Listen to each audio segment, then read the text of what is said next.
जादुई हांडी बहुत समय पहले की बात है। एक छोटे से गांव में गोपाल नाम का एक लड़का रहता था। गोपाल बहुत मेहनती था और उसका काम था लकड़ी काटना। वह अपनी बूढ़ी दादी के साथ एक छोटे से घर में रहता था। दोनों का जीवन बहुत साधारण था। गोपाल दिन भर जंगल में लकड़ी काटता और उसे बाजार में बेचता था। हालांकि वह अपनी मेहनत से खुश था, लेकिन कभी कभी वह बहुत थक जाता और घर में वापस आते हुए सोचता, काश दादी के लिए कोई अच्छा खाना बना पाता। गोपाल की दादी बहुत समझदार और दयालु थी, लेकिन उनकी उम्र बढ़ने के साथ उनकी सेहत बिगड़ने लगी थी। गोपाल हमेशा चाहता था कि उसकी दादी को जीवन में आराम मिले, लेकिन उसकी मेहनत से इतना पैसा नहीं था कि वह अच्छा खाना खरीद सके। एक दिन गोपाल जंगल में लकड़ी काटने गया था। वह अपनी कुल्हाड़ी से पेड़ काट ही रहा था कि अचानक उसकी कुल्हाड़ी किसी चीज से टकराई। वह घबराया, क्योंकि यह उसे सामान्य नहीं लगा। उसने लकड़ी को थोड़ा और हटाया और देखा कि कुछ चमकदार चीज दबी हुई थी। यह क्या है? गोपाल ने सोचा और वह उसे बाहर निकालने के लिए और मिट्टी हटाने लगा। धीरे धीरे उसने देखा कि यह एक पुराना और बहुत खूबसूरत बर्तन था। वह बर्तन पूरी तरह से मिट्टी से ढका हुआ था और उसमें कुछ अजीब सी चमक थी।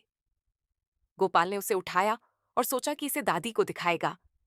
जब वह बर्तन को लेकर घर आया तो दादी ने हैरान होकर पूछा, यह क्या है गोपाल? गोपाल ने बर्तन को दादी के सामने रखा और कहा, दादी, मुझे जंगल में यह बर्तन मिला। देखो ये कितना सुंदर है। इतना कहते ही बर्तन से अचानक एक आवाज आई, मैं एक जादुई हांडी हूं। अगर कोई मुझे कहे, हांडी खाना बना, तो मैं उसे बिना किसी रोक टोक के खाना बना दूंगी। लेकिन याद रखना, अगर तुमने मेरे साथ दुराचार किया तो तुम्हें इसकी सजा भुगतनी पड़ेगी। गोपाल और दादी दोनों चौंक गए। दादी ने गोपाल से कहा, बिल्कुल ध्यान रखना, ऐसा कुछ नहीं करना चाहिए जो हमारे लिए ठीक ना हो। गोपाल ने सोचा, मुझे यकीन नहीं हो रहा, क्या यह सच है? वह बिना कुछ कहे बाहर गया और बर्तन से पूछा, क्या तुम सच में खाना बना सकती हो? हांडी ने आवाज दी, हाँ गोपाल, कहो, तुम्हें क्या खाना चाहिए? गोपाल ने कहा, मुझे और दादी के लिए गरम गरम खिचड़ी चाहिए। हांडी ने तुरंत खिचड़ी बना दी और गोपाल और दादी दोनों को खाने के लिए गर्म खिचड़ी मिली। गोपाल और दादी दोनों हैरान थे, लेकिन बहुत खुश थे। ये तो सच में जादू है, दादी ने कहा। अब गोपाल ने यह निर्णय लिया कि वह इस हांडी का इस्तेमाल सिर्फ अच्छा करने के लिए करेगा। वह गांव के गरीबों को भी खाना खिलाने लगा। वह हांडी से रोज नए नए व्यंजन बनवाता और सभी को खिलाता। गांव में हर कोई गोपाल की उदारता की तारीफ करने लगा। एक दिन गांव के राजा को यह बात पता चली। राजा बहुत आलसी और लालची था। वह हमेशा सोचता था, अगर मुझे वह जादुई हांडी मिल जाए तो मैं बिना मेहनत के अच्छा खाना खा सकता हूं। राजा ने गोपाल से हांडी को लेकर उसे महल में लाने का अनुरोध किया। गोपाल ने राजा से कहा, राजा साहब, हांडी बहुत शक्तिशाली है। इसे बहुत ध्यान से इस्तेमाल करना चाहिए। ये लालच को पसंद नहीं करती। राजा ने उसे न सुना और हांडी को महल में ले आया। एक दिन राजा ने हांडी से कहा, हांडी, मुझे बहुत भूख लगी है, खाना बना दो। हांडी ने बिना किसी देर के खाना बनाना शुरू कर दिया। पहले उसने राजा के लिए गरम खिचड़ी बनाई, फिर सूप, फिर पुलाव, फिर मिठाई, और यह सिलसिला लगातार चलता रहा। राजा ने आदेश दिया, और खाना बना दो और मिठाई बनाओ।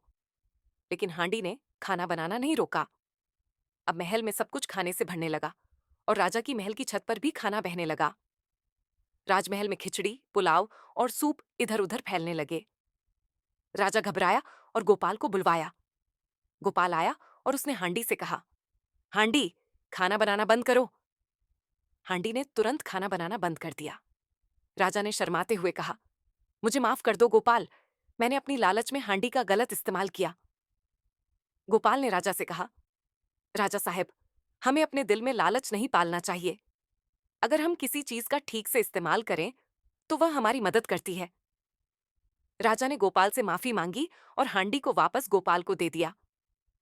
अब गोपाल और उसकी दादी ने सोचा कि वे हांडी से और भी अच्छे काम करेंगे। उन्होंने गांव के बच्चों को पढ़ाना शुरू किया और गरीबों को खाना खिलाने के अलावा गांव में एक छोटा सा अस्पताल भी शुरू किया। कुछ ही महीनों में गोपाल और उसकी दादी का नाम पूरे गांव में फैल गया। लोग उनके अच्छे कामों की तारीफ करते थे। हांडी की मदद से गांव में हर किसी की जिंदगी बदल गई थी।